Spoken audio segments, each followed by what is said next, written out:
Because, I'm looking at the Siege of Firebase, Gloria, wondering how you feel about it now, because you have said that there was a bookend sequence in the beginning after the fall of Saigon and at the end that executives somewhere along the chain of command or in development wanted removed. And it was, you put it very bluntly, that their words were too much emphasis on the gooks, their words, not ours, which, by the way, shows, I think, incredibly limited and ignorant thinking to begin with, yet you're in marketing. Yes. So for a marketing executive to be so blatantly racist raises its own set of questions about as far as connectivity goes. Yeah, and the trailer that they made for the film, it was an effective trailer, just tried to evoke those rah-rah Marine movies of the 50s and 60s, World War II movies in its cell. And I felt Green Berets is what it kind of felt like in ways, the trailer.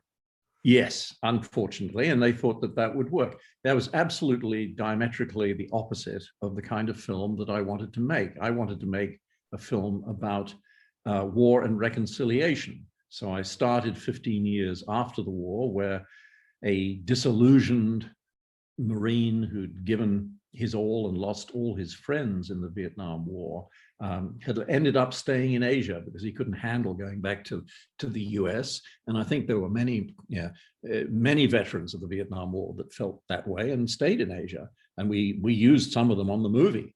They just, they thought, I feel more comfortable here. We start with him working for the Refugee Processing Center in Manila, processing this flood of boat people that were coming through 15 years after the Tet Offensive, which is where which was the period of the film. And he recognizes this face in the crowd that he is processing, a face that he came to know because he cut that face with a bayonet in a hand-to-hand combat in the final engagement, the final of the 5 battles in Siege. And sitting beside him is a 15-year-old boy who was just a child. And you know in the film that particular North Vietnamese commander rescues the child after killing Wings Hauser and takes the child back. The child is the metaphor for Vietnam, and a child passes at the beginning of the film to the Americans, and then at the end back to the Vietnamese. So there was a sort of political metaphor that I wanted, and the film ends with Lee Ermey walking through the crowd of refugees and standing beside this, in front of this man who now recognizes him. And we conclude with Lee extending his Marine tattooed forearm and offering a handshake and saying, "Welcome" in Vietnamese. Now, your feelings about the film?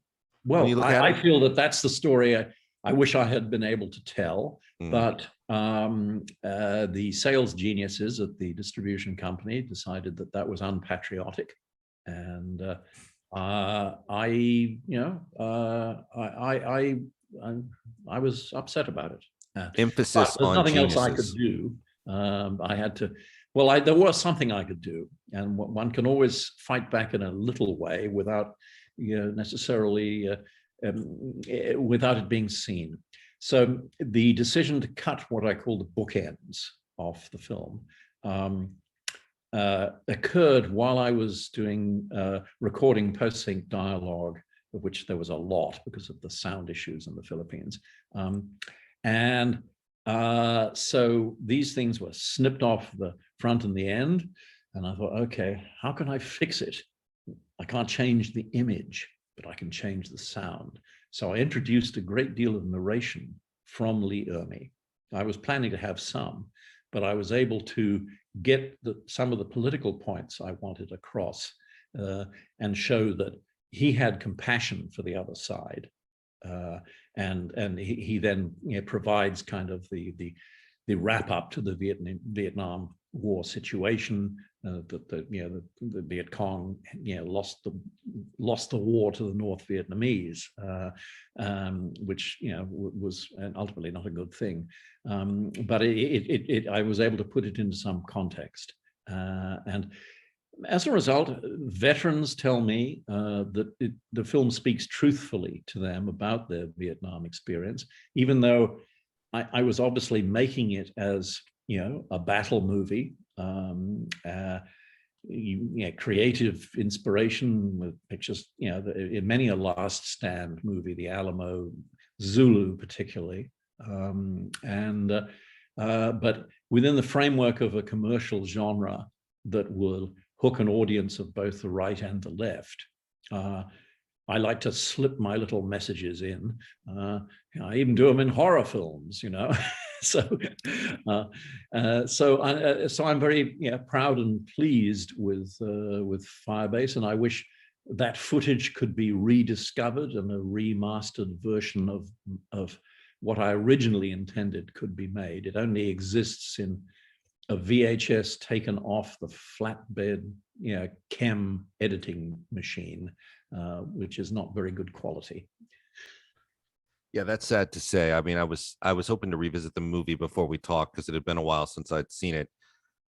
And I do remember rumors that it was actually shot in something of a Filipino war zone where the government was trying to suppress communist guerrillas, and somehow some of them got tied into the filming or enjoyed some catering while there was something. Well, yeah,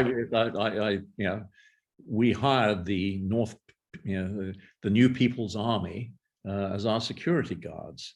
Who better to protect you from the New People's Army members? And they said, well, we can be in your battle scenes. We do know what to do. We can bring our own rifles. But they had Armalite, and our Viet Cong and our NVA needed to have AKs. But that's fine. There were plenty of AKs available in the Philippines, and no doubt there still are. Your road to redemption is paved with tombstones.